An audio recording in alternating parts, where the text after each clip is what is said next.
हाँ दोस्तों, सबको नमस्ते। सबसे पहले मैं आप सभी को पोलैंड इरास्मस में स्वीकार किए जाने के लिए बधाई देता हूँ। मैंने अपना इरास्मस पिछले साल वार्सो प्रौद्योगिकी विश्वविद्यालय में किया था और ये मेरे लिए एक अविश्वसनीय अनुभव था। बहुत लंबा किए बिना पहले फ़ोन लाइन के लिए आपको किन बातों पर ध्यान देना चाहिए और मैं कौन सी लाइन का उपयोग करने की सलाह दूंगा, इसके बारे में बात करूंगा। मैंने अपने इरास्मस के दौरान ऑरेंज फ्लेक्स का उपयोग किया और इरास्मस छात्रों में से 90% पहले से ही ऑरेंज फ्लेक्स का उपयोग करते हैं।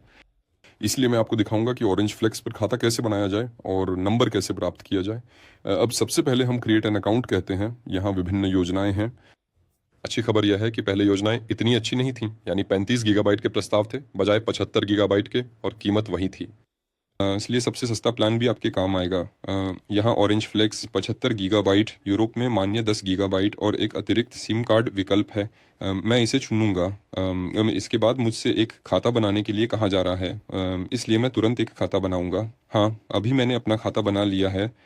मुझसे पूछता है मैं विचित नंबर नम कुल्लानमा किस्ती सुन या नया नंबर में चाहोगे। मैं नया नंबर लेकर आगे बढ़ूंगा। अब यहाँ से आपको नंबर चुनने देता है। यहाँ आप थोड़ा याद रखने लायक लयबद्ध नंबर चुन सकते हैं। मैंने एक रैंडम चुना। अब ये पूछता है कि आप सिम कार्ड का उपयोग करना चाहते हैं या ई सिम कार्ड का उपयोग करना चाहते हैं। यह एक महत्वपूर्ण बिंदु है। मैं सुझाव दूंगा कि आप अपने फ़ोन की सेटिंग्स में जाकर देखें कि आपका फ़ोन ई सिम का समर्थन करता है या नहीं। अगर आपका फ़ोन ई सिम का समर्थन करता है तो आप पोलैंड जाने से पहले अपना नंबर ले सकते हैं और कॉन्फ़िगर कर सकते हैं और हवाई अड्डे पर उतरते ही इसका उपयोग शुरू कर सकते हैं। यदि आपका फ़ोन ई सिम का समर्थन नहीं करता है तो चिंता न करें। बस पोलैंड में उतरने के बाद पास के एक ऑरेंज स्टोर पर जाएं। मैं ऑरेंज स्टोर पर जोर दे रहा हूं क्योंकि ऑरेंज फ्लेक्स नाम का कोई स्टोर नहीं है। इसलिए आप अपना सिम कार्ड ओ ऑरेंज स्टोर्स से लेंगे। यदि आप वॉर्सो जा रहे हैं तो ज्लोटी टेरेस में ऑरेंज स्टोर की सिफारिश करता हूं। यह आसानी से पहुंचने योग्य है। यहाँ एक और विषय है, तुर्की में जैसे सिम कार्ड खरीदते समय पैसे नहीं देते, इसलिए जब आप ऑरेंज दुकान में प्रवेश करते हैं तो आप पहले से ही डेस्क पर सिम कार्ड देखेंगे। आप सीधे एक ले सकते हैं और बाहर निकल सकते हैं। ऑरेंज फ्लेक्स आपसे कोई सिम कार्ड शुल्क नहीं लेता। अब मैं ई सिम के साथ जारी रख रहा हूँ। आपके ध्यान में रखने वाली एक और बात यह है कि पोलैंड में सप्ताहांत पर कहीं भी काम नहीं होता, यानी कि बाजारों से लेकर मॉल तक सब कुछ बंद रहता है। इसलिए अगर आप सप्ताहांत पर पोलैंड जा रहे हैं तो आपको सप्ताह के दिनों का इंतजार करना होगा ताकि आप अपना सिम कार्ड ले सकें और आगे बढ़ सकें। इसका मतलब है कि पूरे सप्ताहांत के दौरान आपके पास इंटरनेट की पहुंच नहीं होगी। आप हवाई अड्डे और कैफ़े के इंटरनेट का उपयोग कर सकते हैं। मैं ई सिम से जारी रख रहा हूँ। हाँ, अब यह आपसे एक सत्यापन मांग रहा है। यह एक पासपोर्ट सत्यापन है। यहाँ मैं नेक्स्ट कहता हूँ। यहाँ दो अलग अलग सत्यापन प्रकार हैं।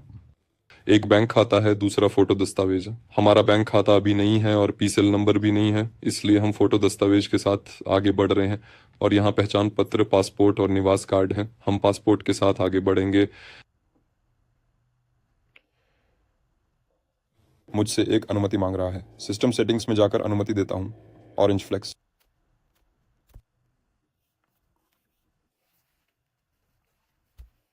फिर से पासपोर्ट सत्यापन कह रहा हूँ। हाँ, अब पासपोर्ट सत्यापन चरण को आपके साथ करके आता हूँ। अब मैंने अपना पासपोर्ट सत्यापन कर लिया है। वास्तव में मैंने अपना पासपोर्ट सत्यापन नहीं किया, क्योंकि मेरा पहले से ही मेल खाता है, इसलिए मैंने एक दोस्त के नाम पर खाता खोला। अब हमने सत्यापन कर लिया है। यहाँ हमसे थोड़ा इंतजार करने के लिए कहा जा रहा है। यहाँ रिफ्रेश करके स्थिति जान सकते हैं। इसमें लगभग 10 मिनट लग सकते हैं। हाँ, अब पहचान जांच पूरी हो गई है। पहले प्रयास में लाल मिला, इसलिए मुझे एक बार और कोशिश करनी पड़ी और अब मेरी पहचान स्वीकृत हो गई। अगर आपका फ़ोन एंड्रॉयड है तो ये थोड़ा और मुश्किल हो सकता है। आपको कुछ बार कोशिश करनी पड़ सकती है। वो प्रक्रिया के सामान्य होने की जानकारी रखें। अब मैं अगला कह रहा हूँ। यहाँ मुझे एक सारांश देता है। मैं मासिक 35 जुलाटी भुगतान करूंगा। वैसे पोलैंड में 5G है, इसलिए इंटरनेट काफ़ी तेज़ है। ठीक है, मैंने कहा कि मैं इसे लूंगा। अब फिर से मुझे एक प्रतीक्षा स्क्रीन पर डाल दिया। बीच बीच में रिफ्रेश कर रहा हूँ। ठीक है, अब मुझसे प्रोमो कोड पूछ रहा है। यह प्रोमो कोड प्रश्न इस प्रकार है। यदि कोई ऑरेंज फ्लेक्स उपयोगकर्ता आपको अपना कोड देता है और यदि आप उस कोड का उपयोग करते हैं तो पहले महीने में आप 35 जलोटी का भुगतान करते हैं, या पहले महीने में किसी भी पैकेज का उपयोग करने के बाद दूसरे महीने में आपको 30 जलोटी उपहार में मिलते हैं। इस प्रकार आपके पहले महीने का पैकेज मुफ्त हो जाता है। इसलिए मैं यहाँ अपना कोड दर्ज करूंगा।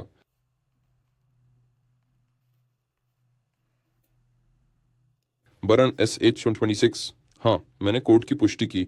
अब मेरे कोड की पुष्टि हो गई। इस बात का ध्यान रखें, कोड की पुष्टि करने के बाद पहले महीने में आपको कोई छूट नहीं मिलेगी, लेकिन दूसरे महीने आपके खाते में 30 जलौटी जोड़े जाएंगे। इस 30 जलौटी का उपयोग आप पैकेज खरीदते समय कर सकते हैं, या अगर आपके पास पोलैंड में बैंक खाता है तो इसे नकद के रूप में भी निकाल सकते हैं। भुगतान विधि चुने कह रहा हूँ। भुगतान कार्ड है। ब्लिक, पोलैंड में एक अलग भुगतान प्रणाली है। वहाँ जाकर आप वैसे भी सीख जाएंगे, लेकिन अभी हमारा वहाँ से कोई काम नहीं है। नेक्स्ट कहाँ?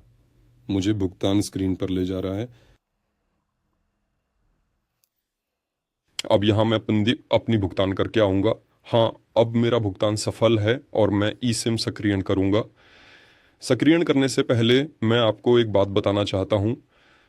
अगर प्रक्रिया के दौरान आपको कोई समस्या आती है तो नीचे दिए गए सहायता भाग में सबसे नीचे जाकर तकनीकी टीम को संदेश भेज सकते हैं, और ये वास्तव में बहुत उपयोगी है।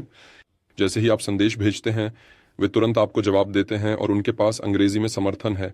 इसलिए यदि आपको कोई समस्या होती है, आप रिफंड लेना चाहते हैं या कोई और बात है, तो आप सहायता लाइन से सीधे संदेश भेजकर मदद प्राप्त कर सकते हैं। ये बहुत उपयोगी है क्योंकि पोलैंड में ज़्यादातर ई सेवाओं की अंग्रेजी सहायता नहीं है। बैंकों को भी इसमें शामिल किया गया है। कुछ बैंकों के कारण यदि आपको कोई समस्या होती है तो आप तुरंत सहायता भाग से मदद ले सकते हैं। यहाँ मैं एक्टिवेट नाउ कह रहा हूँ। ई आईफोन मुझसे अनुमति मांग रहा है। अब मैं इसे अनुमति नहीं दूंगा क्योंकि पहले से ही मेरे पास दो लाइनें हैं, एक तुर्की और एक पोलैंड की, इसलिए मैं एक और सक्रिय नहीं करना चाहता। लेकिन जब आप इसे सक्रिय करना चाहते हैं तो सीधे यहाँ से अनुमति देकर सक्रिय कर सकते हैं। मैं अभी इसे रद्द कर दूंगा क्योंकि मेरे पास पहले से ही एक लाइन है। सामान्य रूप से इतना ही।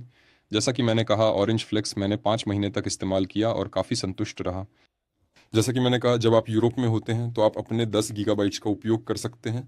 ध्यान देने वाली एक और बात यह है, अब याद करें कि मैं अपने सिम कार्ड में एक अतिरिक्त सिम कार्ड का उपयोग कर सकता था। मैं तुरंत दिखाऊंगा। सिम कार्ड्स हिस्से में आ गया, यहाँ से स्किप किया। मैंने अपना नंबर डाला। हाँ, यहाँ कहता है कि एक नया सिम कार्ड जोड़ें। अब इसका मतलब ये है, आप दूसरा सिम कार्ड निकाल सकते हैं। इसे आपके परिवार के लोग पोलैंड आएँ, आपके दोस्त पोलैंड आएँ, उनके लिए निकाल सकते हैं। हालांकि इन अतिरिक्त सिम कार्ड्स पर आप यूरोप में रोमिंग का लाभ नहीं उठा सकते। इसलिए अगर आप यूरोप में इंटरनेट का उपयोग करना चाहते हैं तो केवल मुख्य सिम कार्ड का उपयोग करना होगा। ये वास्तव में ध्यान देने योग्य बात है क्योंकि मैं अपने परिवार के साथ जर्मनी गया और कोई भी अतिरिक्त सिम कार्ड काम नहीं किया। इसलिए इस पर बहुत बहुत बहुत ध्यान दें। मैंने ई सिम सक्रियण किया। अगर आप सामान्य सिम सक्रियण करेंगे तो सीधे शाखा से लिए गए सिम कार्ड के पीछे के क्यूआर कोड को स्कैन करेंगे और आपकी लाइन सक्रिय हो जाएगी। ये घटना इतनी सरल है। मैं अपना इंस्टाग्राम पता नीचे विवरण भाग में छोड़ दूंगा। पोलैंड से संबंधित या पोलैंड में एरास्मस से संबंधित किसी भी प्रश्न का उत्तर देने में मुझे खुशी होगी। ये बैंकों से संबंधित हो सकता है, मनोरंजन जीवन से संबंधित हो सकता है, स्कूल से संबंधित हो सकता है, या किसी भी चीज़ से संबंधित हो सकता है। साथ ही मैं ऑरेंज फ्लैक्स प्रोमो कोड भी नीचे छोड़ दूंगा, आप उससे भी लाभ उठा सकते हैं। आशा है कि ये आपके लिए उपयोगी रहा होगा।